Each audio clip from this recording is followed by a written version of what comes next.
ಆತ ಸ್ಯಾಂಡಲ್ವುಡ್ನ hit director. ಅಪ್ಪನಂತೆಯೇ ಮಗನು ಒಳ್ಳೆಯ ಹೆಸರು ಪಡೆದಿದ್ದಾರೆ. ಆದರೆ ಯುವ ನಟನೊಬ್ಬ ಸ್ಟಾರ್ ಡೈರೆಕ್ಟರ್ ವಿರುದ್ಧ ಗಂಭೀರ ಆರೋಪ ಮಾಡಿದ್ದಾರೆ.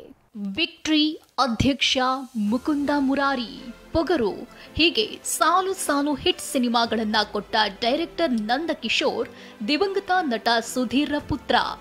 ನಟನೆ ಜೊತೆಗೆ ನಿರ್ದೇಶನಕ್ಕೂ ಇಳಿದು ಸೈ ಎನಿಸಿಕೊಂಡಿದ್ದಾರೆ. ಆದ್ರೀಗ ಇಂಥ ನಿರ್ದೇಶಕನ ಮೇಲೆ ಗಂಭೀರ ಆರೋಪ ಬಂದಿದೆ.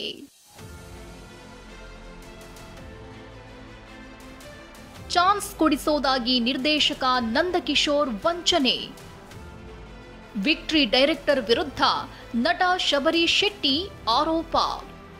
ಹೌದು, ಹಿಟ್ ಚಿತ್ರಗಳನ್ನ ನೀಡಿ ಕನ್ನಡ ಚಿತ್ರರಂಗದಲ್ಲಿ ಯಶಸ್ಸಿನ ಅಲೆಯಲ್ಲಿ ತೇಲ್ತಿರೋ ನಿರ್ದೇಶಕ ನಂದಕಿಶೋರ್. ಆದ್ರೀಗ ಇವರ ವಿರುದ್ಧವೇ ವಂಚನೆ ಆರೋಪ ಕೇಳಿ ಬಂದಿದೆ. ಅಂದ್ಹಾಗೆ ಹೀಗೆ ಆರೋಪ ಮಾಡ್ತಿರೋರು ಯುವ ನಟ ಶಬರಿ ಶೆಟ್ಟಿ.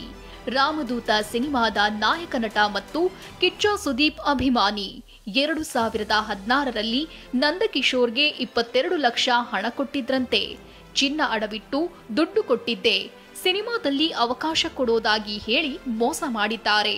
ನನ್ನ ಹಣವನ್ನು ವಾಪಸ್ ಕೊಟ್ಟಿಲ್ಲ, ಸಿನಿಮಾದಲ್ಲಿ ಅವಕಾಶವನ್ನೂ ಕೊಡ್ಲಿಲ್ಲ. ಸುದೀಪ್ ಸರ್ ಹತ್ರ ಮಾತನಾಡೋದಕ್ಕೂ ಇವರು ಬಿಡ್ಲಿಲ್ಲ.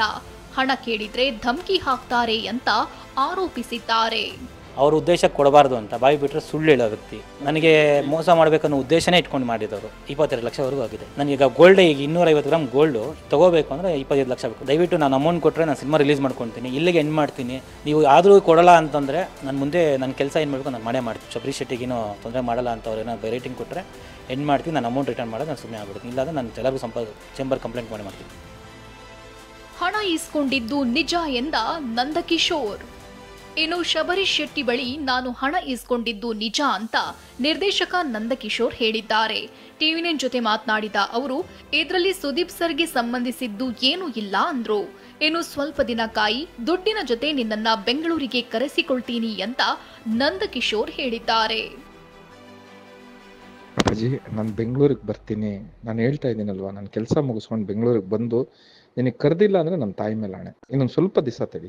ಇಷ್ಟು ದಿವಸ ನೀನು ವರ್ಷಗಟ್ಟಲೆ ಕಾಯ್ದಿದೆಯಲ್ವಾ, ಇನ್ನೊಂದು 3-4 ದಿವಸ ಕಾಯೋಕ್ಕಾಗಲ್ವಾ? ನಾನು ಬೆಂಗಳೂರಿಗೆ ಬಂದ ತಕ್ಷಣ ನಿಂಗೆ ಫೋನ್ ಮಾಡಿ ಕರ್ಸ್ಕೊತೀನಿ, ದುಡ್ಡು ಜೊತೆ ಕರ್ಸ್ಕೊತೀನಿ.